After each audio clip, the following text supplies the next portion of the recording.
বন্ধুরা আজকে খেতে বসে গেছি চিকেন আলু পরোটা, এদিকে সালাদ আছে আর এদিকে সানজিরও খাচ্ছে অটোমেটিক, দেখতে পাচ্ছ। এদিকে সানজির খাচ্ছে।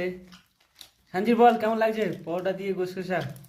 অনেকদিন পর একটা জমিয়ে খাওয়া হচ্ছে, খাওয়াটা সেই লাগছে। আর গোশ কষাটাও ভালো হচ্ছে, মাখো মাখো, ঠিক আছে। বলুন স্যার। পরে আর কোনো কথা হবে না, তুমি অসাধারণ।